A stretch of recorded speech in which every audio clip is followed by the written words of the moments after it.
agora é a seguinte, a gente entender um pouco das instâncias, que são os indivíduos aqui, a gente entender como cada um deles o que tem de relacionamento, né? A gente também dá uma passada breve sobre as regras SWRL, né? Entender sobre os reasoners e ver como que as inferências ocorrem com base nesse conjunto aí de relacionamentos, né? Então vamos lá. A gente tem aqui basicamente 5 pacientes criados. Esse exemplo aqui pode descartar, né? Que a ideia aqui é a gente ter pacientes com sintomas similares, né? No caso, por exemplo, cefaleia tensional e enxaqueca, né? E teria também com outros 2 pacientes com sintomas respiratórios também similares, né? E além disso, a gente vai ter um quinto que a gente vai explorar depois, que ele vai receber uma regra aí para a gente aplicar uma contraindicação, né? Então, esses aqui a gente vai descobrir qual é o diagnóstico deles através da regra, né? Das regras. E já o quinto paciente a gente vai descobrir, além do diagnóstico, mais algumas informações ali importantes, né? Então, cada um tem um conjunto de dados, né? Como, por exemplo, todos são do tipo paciente, né? Tem alguns relacionamentos, como, por exemplo, sintoma, idade, né?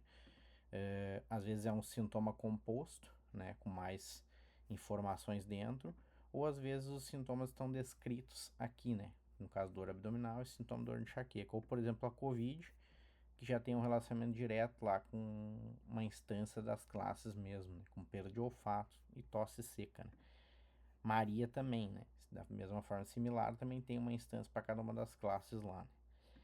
Então, nas regras SWRL, a gente criou uma série de regras aqui que rodam, né? Basicamente, a gente vai verificar 5 delas, né?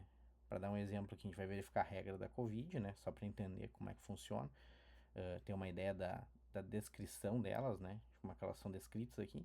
Basicamente, a gente tem um paciente, né? E a gente vai verificar os sintomas, né? Por exemplo, tem o sintoma perda de olfato, né? Tem o sintoma de tosse, né? Nesse caso aí, então ele vai ser diagnosticado com COVID-19, né? Pegando uma outra regra, né? A regra da enxaqueca, né? Então, se o paciente tiver aqui a migraine, que é um tipo de enxaqueca e de dor de cabeça, né? E for na cabeça, né?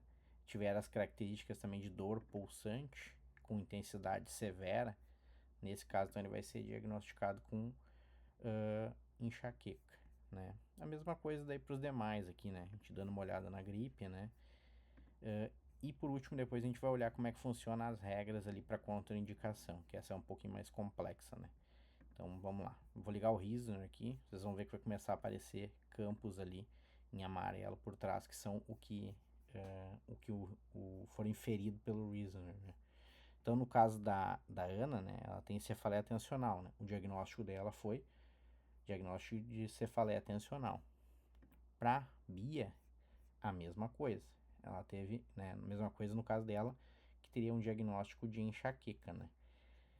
Correspondente ali aos sintomas que ela estava tendo, né?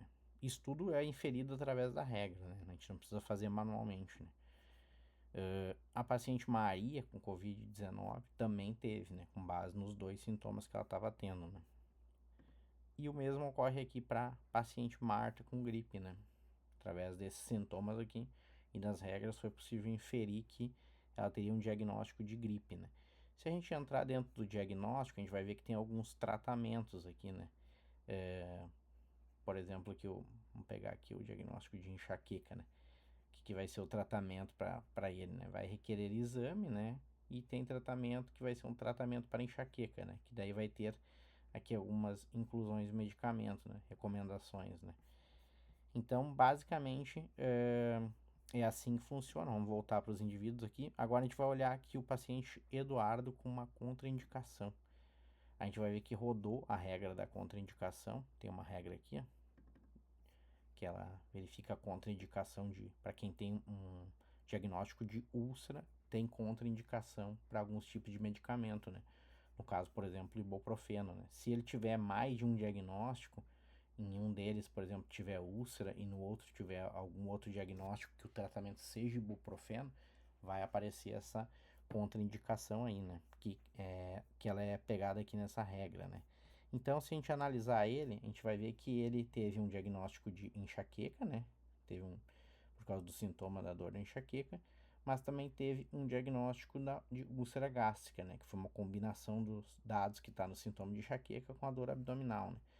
Então ele tá com enxaqueca, mas ele também teve um diagnóstico de úlcera gástrica, né?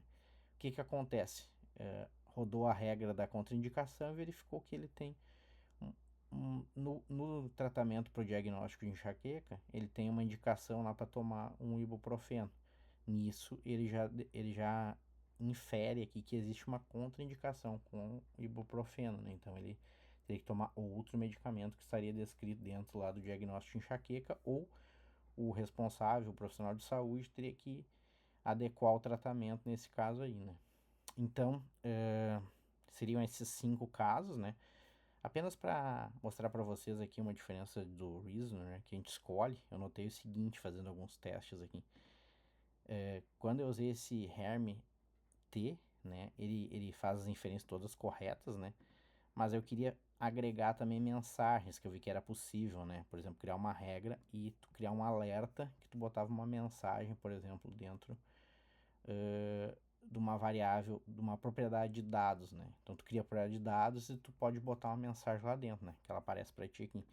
Só que eu não estava conseguindo com nenhum deles, né? Mas eu notei que esse reasoner aqui, o pellet, esse aqui funciona, né? Então se eu vier aqui e dar um start reasoner, ó, ele vai lançar tudo igual, da mesma forma, mas ele vai lançar agora também aqui propriedades de dados, né? Ó, com as mensagens que estão nas regras lá, né? Com a recomendação, né? No caso tem alerta, né? Crítico, ibuprofeno contraindicado, risco de sangramento gastrointestinal, né? E com recomendação. Considere alternativas com paracetamol ou dipirona, que seria a adequação, né? No caso dessa contraindicação aí, ao ibuprofeno, né?